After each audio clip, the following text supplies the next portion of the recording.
So today I'm at a really special place, and I have not been here in probably 13 or 14 years, and I'm so excited to get to come and visit again and bring you along with me. So I am at a place called Hazel Creek. Why is this place so special to me, and why am I so excited to share this place with you? This is or was a community that was displaced by Fontana Lake. Fontana Lake is a TVA lake. Lots of the lakes that we have around here are TVA lakes, and Hazel Creek was a community that got displaced when the lake come in. And the last time I was here, I was in maybe my young teens, and I got to come and visit and hike and see some old home places, and it was just such a special and a neat time. And I always thought, I'll go back next summer, I'll go back, because they make trips regularly to the lake, and somehow 14 years has elapsed and I have not come back until now. So I'm very excited to take you along with me and show you what it's like. It's just such a beautiful place. And this was a fairly large town. It wasn't just that a few people lived here. In about 1910, the Ritter Lumber Company really kind of got going, and they started in maybe 1903, 1906 building the railroad, but by 1910 they were really up and running, and they ran from about 1910 to 1925, 1926, and because of that a ton of people moved in, and it was a bustling area. There was a movie theater and stores and schools. It was a actual town. And then by 1926, when the Ritter Company left, and they kind of left a mess, unfortunately, a lot of people left with them because they didn't have a job anymore. And then by the 40s is when TVA come in and they built the dam, and then basically told people, unfortunately, your home is going to be displaced. And where we're going to go today, obviously you can still get to, it's not underwater here, but there were some other homes that were, or towns that were displaced because they actually were flooded. And one of those communities was called Judson, and my dad's grandma, so my great-grandma, was from there. So it's an interesting but also really sad kind of story, because it's hard for me to imagine someone saying, we're going to build this lake and it's going to bring power, but you're going to lose your home. So it's kind of a crazy thing. And there was talk at one point, oh, well, we will build a road from the other side so you can still get to your home. And that road is called the Road to Nowhere, because it got started and it never got finished. So I'm hoping today that we're going to get to see the Calhoun house. Now, when I was here 14 years ago, the house was still standing. Pretty sure that it still is. And I'm also hoping maybe we'll get to hike up and just see any remnants left of the Ritter Lumber Company. And I'm going to put a picture in here so you can see just how big the Ritter Lumber Company was. This was a really big operation. And when I was here about 14 years ago, there was, and I put pictures of that in here as well, there was some remnants. But it was 14 years ago, so I'm assuming maybe there may not be as many remnants at this time as there was then, but we will see. And it's just so wonderful to be outside and be here. It's beautiful. Coming across the lake was gorgeous. We saw this big eagle, which if you've been on the channel, you know that I'm kind of obsessed with birds of prey, so that was really neat to get to see. So just excited to bring you along and show you how beautiful it is out here. So this little swimming hole that I walked up out of in the beginning of the video is actually where they baptize people sometimes. One time we hiked over here and they baptized a girl and we played guitar. It's a really sweet memory, and what a beautiful place to be baptized. I wish you could be here in person. The greenery, the ivy blooming, the water, and it's so remote. You don't hear cars, you don't hear lots of other people. We have some people with us on the trip, of course, but it's remote. It's just so peaceful and serene. And seeing that eagle when we first come in reminded me of a Bible verse, and I actually have one of my cards with me. It reminded me of this verse, of course, because it talks about eagles, and when I saw it flying and landing in the tree, I was just thinking about you know, the way we renew our strength is to wait on the Lord. And then when we need to run and we need to walk, we can do that without being weary and being faint. So seeing that eagle was just a sweet reminder of this verse. So this hillside here is where Proctor School was at. And Proctor was one of the little communities within Hazel Creek. And there was about 3 buildings. And it's so neat to think about the school being there. All the kids that would have went to school here, and just all the history and what it would have been like. We're actually going to kind of walk up there to get to see some more things. So here's some of the bricks you can see left from the school. So this flat place in here is where the basketball court sat, and that is actually a post that held up one of the goals. So that's pretty awesome that it's still here. And they figured out that this was a post because you can't really see it now, but you can tell that it's been tamped down. It's not a tree or anything. And then that's actually some kind of hue marks on it. It's just crazy to think how many kids played here and played basketball and, you know, put the basket through the hoop here, and this post seen it all. That's cool. So this is really cool. The camera doesn't exactly want to focus on it for whatever reason, but this was the water fountain, and this is just galvanized pipe that's still here. This is where the water fountain was. It's amazing to think about how many kids would have drank out of the water fountain.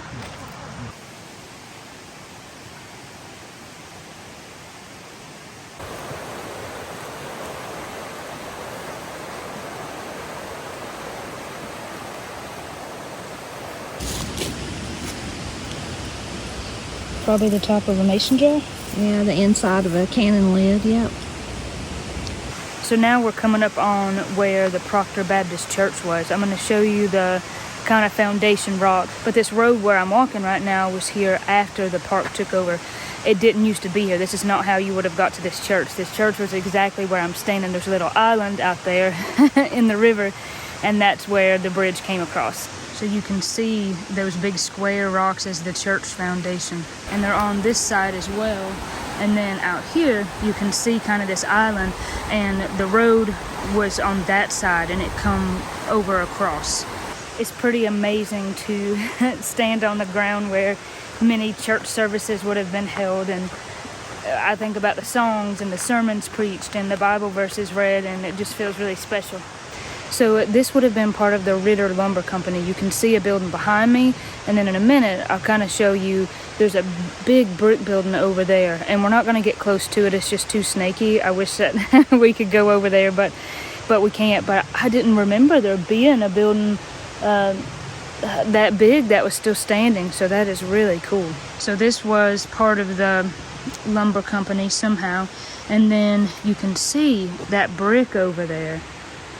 That is so cool. That's what's left of a whole building standing. And then out in here was a pond, and these trees in here are just massive. And you can kind of see just some twisted rebar. And then over there, I don't really know what that is with the prongs. They're just little pieces of stuff everywhere that was part of the lumber company. So this was the pump house. Still standing. You can see all the stuff that's growing on it, the honeysuckle that's growing on the side of it there.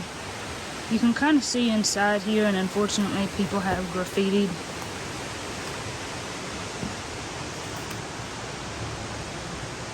But this is what's left. That bird scared me. It's probably got a nest in here.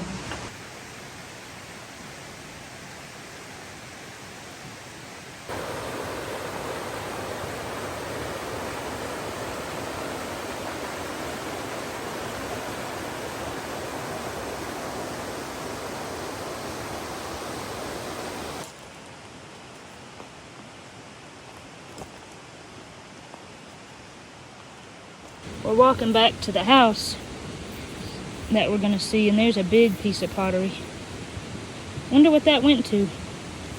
Maybe a plate. That's awful thick for a plate though. Maybe a churn or a... Yeah, like a big bowl or something. Yeah. Or did this go to a toilet? And maybe I should throw this down.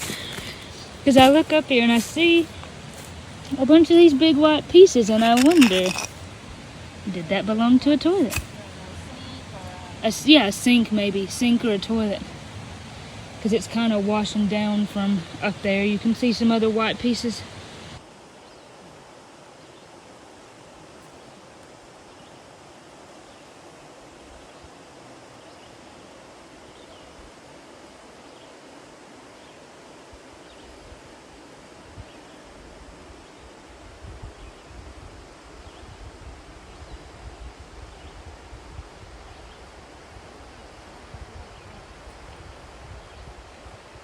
So now we are approaching the Calhoun house, and that's kind of an outbuilding up there that you can see. And this is the part that I really remember visiting 14 years or so ago.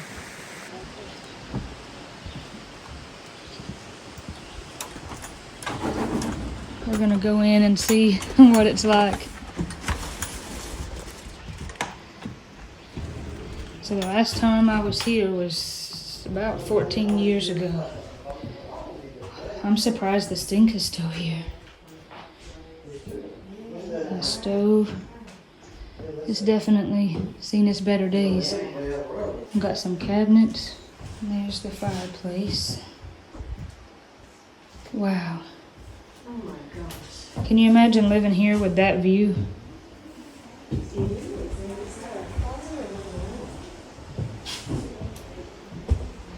And I love in these old houses that real thin wood. This must have been a bathroom. There's the mirror, where the sink would have been. There's another fireplace, and the paper's coming off the ceiling there.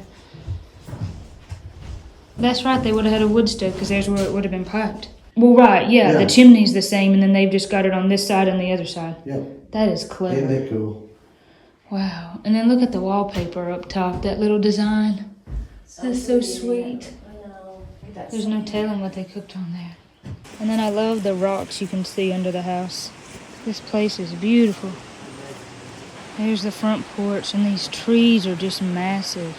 And I love these doors and the horseshoes. That was probably the well house there.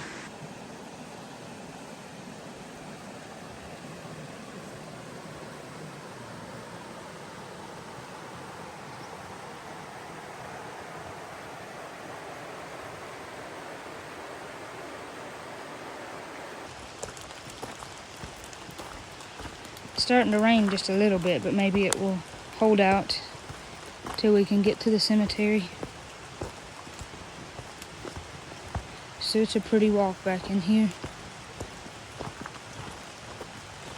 We're on the way to one of the cemeteries now, and we're hiking along this road, and we kind of climbed up to now where we're a little bit higher in elevation, and just that view is so pretty, being kind of up even with the treetops.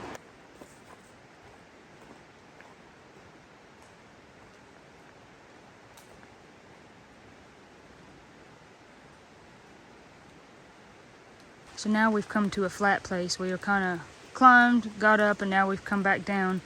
And I wish you could smell what it smells like in here. It smells so good. It's beautiful. On the way to the cemetery, there's an old chimney. That's all that's left of the house.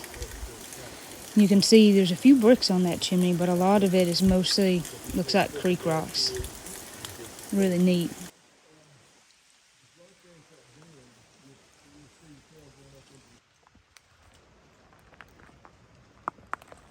So I'm at the very top of the cemetery up here. And this is the Proctor Cemetery. There's a decent amount of graves here, as you can see.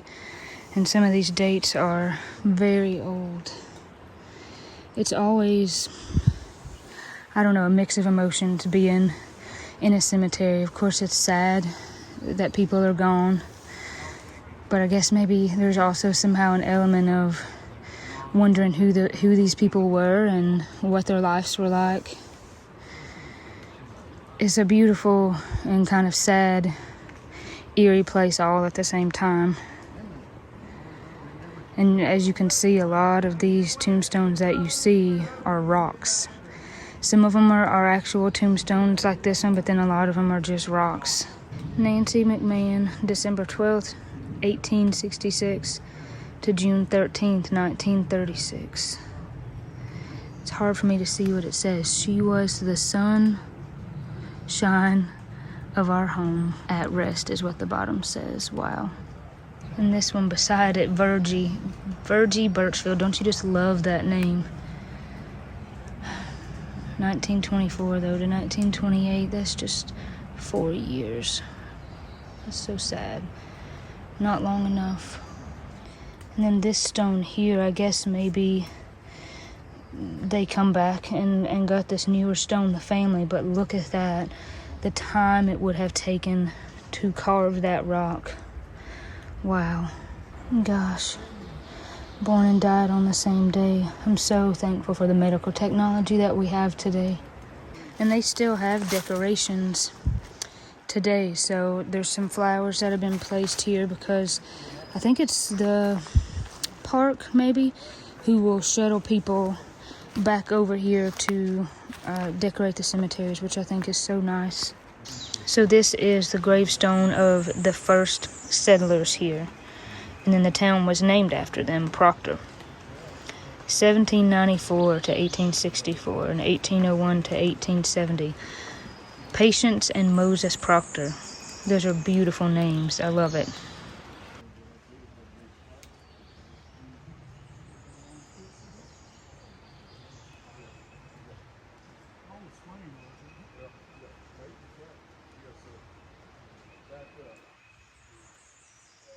These trees are beautiful.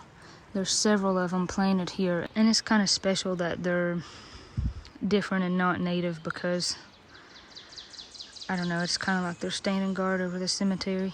Another thing that's interesting about this cemetery that I could remember is you see these white rocks. For some reason up on this hill there's a large outcrop of quartz. So there's just a lot of kind of quartz rocks laying around, and I don't know, somehow that seems special too, to be part of the cemetery. Now we're leaving the cemetery and headed back to the boat.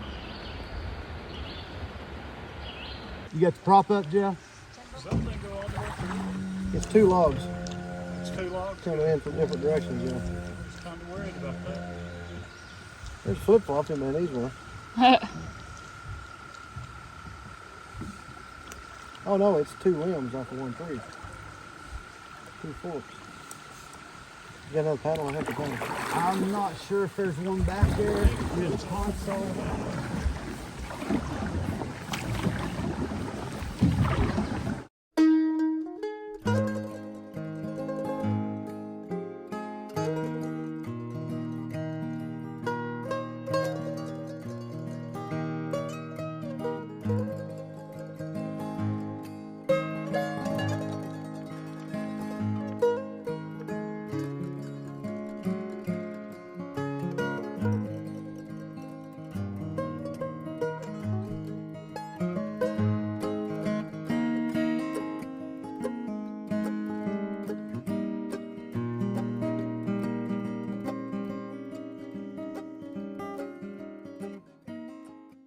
So this is our friend Heath Hyatt that we have met today. He has been a guide for us, and he's been awesome today. We've so enjoyed this trip, but he does this guide as a business. So for anyone who's local, we wanted to give him a shout out here, and we'll have all those details in the description below. So we'll let you kind of describe what you do and what you got going on. Okay. Basically, we have a guide service in the Smokies in my hometown area, and what we want to do is we want to bring people back and show them our way of living and what I've grown up with and all the things that I love about the Smoky Mountains. You know, with backcountry trips and history hikes and seeing all of the old home sites and just getting back and, you know, the more adventurous side of things. And, you know, seeing old home, like I said, old home sites, and just sharing what I love about this place. You know, it's a wonderful place to be, and Special place. Yeah. Yep. When you talk about those trips, you could do, like, it could be somebody that's really adventurous and fit and take them way back in the backcountry. But also, if you're not that, if you just want to stay on the main trails, Yes. there's lots of history there too. There is a lot of history right off the trail, and it's a lot of places where you would never even know that a home site has been, or that an old dam has been, or that a community had been. And so many times people walk through and then they don't see it. And I want to bring that to people. I want them to be able to see it all. And as far as the time length, probably you're open, you could do a really long day or just a couple of hours. Yeah, you can do a couple of hours, a half day, or a full day. The full day is usually entails, you would be more than likely going more backcountry. It's going to be about a 4-mile trip in, considering what we're doing. If you're wanting to go fishing, there's a lot of history with the fishing as well. There's a lot to see and a lot to talk about too. So that could be a half-day trip, and you wouldn't have to go too far back. But if folks are interested, it's really just customizable. They could get in touch with you and work something out. That's our goal, is to have it customized for whatever people want to do, what they want to see. Do they want to go see old home sites? Do they want to just go see views or waterfall hikes, or just go fishing for the day, or have that history fishing trip and, come to places like Hazel Creek, Eagle Creek, Deep Creek, anywhere in the Smokies, and we'll take care of them. Fantastic. Yeah, thank you. Yes, thank y'all. What a trip. This has been such a fun day, and I hope that you enjoyed getting to come along with me as much as I enjoyed this trip. It's hard to believe it's been 14 years since I got to come back here. I hope that it won't be 14 more before I get to come back again. I really appreciate Don Casada for sharing all his resources and all his wealth of knowledge on this trip today. In the description below, I'm going to leave some information for Heath.